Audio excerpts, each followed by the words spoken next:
अगर आपने income tax refund मिलने की उम्मीद से टैक्स रिटर्न फाइल किया था लेकिन अभी तक आपको रिटर्न नहीं आया है, देरी हो रही है, तो इस देरी के पीछे कई रीजंस हो सकते हैं। बहुत से रीजंस की वजह से इनकम टैक्स रिफंड में देरी हो जाती है। चलिए आपको ये बताएंगे कि देरी के पीछे क्या कुछ कारण हो सकते हैं और आप अपने पैसों को ट्रैक करने के लिए क्या कुछ कदम उठा सकते हैं। Hi, this is Bhavna and you are watching Good Returns. इस वीडियो में चलिए डिटेल में समझेंगे इस बारे में, इसलिए वीडियो को आप एंड तक जरूर देखें। तो अगर आपको अपना रिफंड नहीं मिला है तो सबसे पहले उसका कारण आपको जानना है और फिर उस हिसाब से आपको उचित एक्शन लेना है। आईटी डिपार्टमेंट की तरफ से आए सभी कम्युनिकेशन पर आपको नजर रखनी है। अगर वो आपसे एडिशनल इन्फॉर्मेशन या वेरिफिकेशन की मांग करते हैं तो तुरंत आपको वो जानकारी प्रोवाइड करानी है। ये हो गई एक बेसिक सी डिटेल। अब चलिए आगे बढ़ते हैं।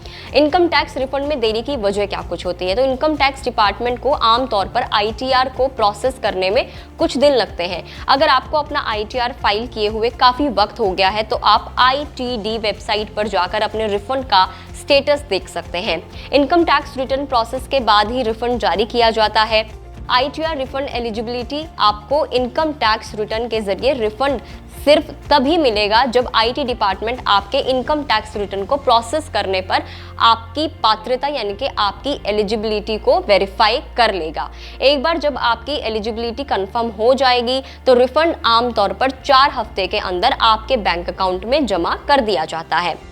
बैंक अकाउंट की डिटेल आईटीआर रिफंड प्रोसेस करने के लिए आपका बैंक अकाउंट प्री वैलिडेट होना चाहिए। दिस इज वेरी इंपॉर्टेंट, वरना रिफंड आपको जारी नहीं किया जाएगा। इसके अलावा आपके बैंक अकाउंट में रजिस्टर्ड नाम आपके पैन कार्ड की डिटेल से मैच करना चाहिए।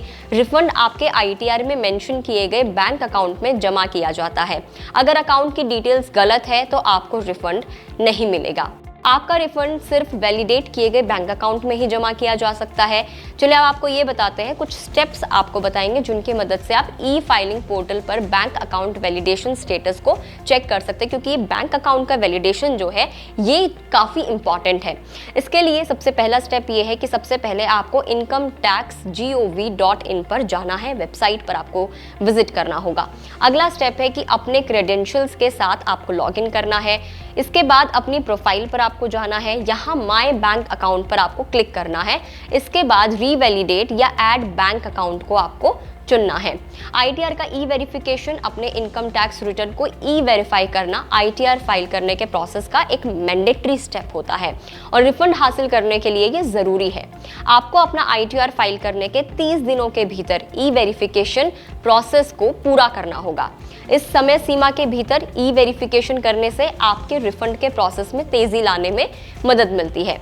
नेक्स्ट है आउटस्टैंडिंग डिमांड। तो अगर आपके पास पिछले फाइनेंशियल ईयर का कुछ बकाया है तो आपके इनकम टैक्स रिफंड में देरी हो सकती है। ऐसे मामलों में आपके रिफंड का इस्तेमाल उन बकाया अमाउंट को सेटल करने के लिए किया जाएगा।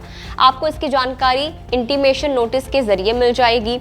Return under scrutiny. तो देखिए, इनकम टैक्स डिपार्टमेंट एक्यूरेसी और कंप्लायंस को वेरीफाई करने के कुछ रिटर्न की स्क्रूटनी यानी कि जांच कर सकता है। अगर आपका रिटर्न जांच के दायरे में है तो असेसमेंट पूरा होने तक आपके रिफंड में देरी हो सकती है।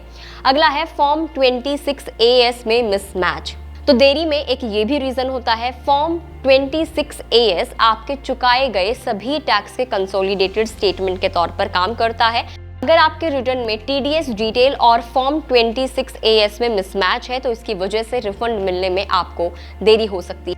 अगला जो रीजन है वो है तकनीकी समस्याएं। को टेक्निकल इशू अगर हो गया है तो कभी कभार क्या होता है कि सर्वर प्रॉब्लम या बैकलॉग जैसे तकनीकी समस्याओं की वजह से भी रिफंड में देरी हो जाती है। ऐसे मामलों में क्लैरिफिकेशन के लिए आईटीडी हेल्पलाइन से आपको कॉन्टैक्ट करने की सलाह दी जाती है। आप मदद मांगने के लिए ईमेल भी भेज सकते हैं। अगर फिर भी आपको रिफंड में देरी होती है, आपको कुछ समस्याएं आती हैं, तो टैक्स प्रोफेशनल या चार्टर्ड अकाउंटेंट से आप सलाह ले सकते हैं। तो ये कुछ रीजन थे जिनकी वजह से आप आईटीआर फाइल तो कर देते हैं लेकिन उसके बाद रिफंड में आपको देरी हो जाती है। तो आपके लिए जो इंपॉर्टेंट चीजें हैं, ये गलतियां अगर आप कर रहे हैं तो ये गलतियां आप ना करें। खासतौर पर जो बैंक अकाउंट वैलिडेशन है उसको आप अच्छे से कंप्लीट रखें।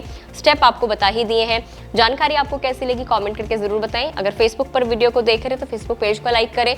यूट्यूब पर देख रहे हैं तो गुड रिटर्न्स के यूट्यूब चैनल को सब्सक्राइब करना ना भूलें।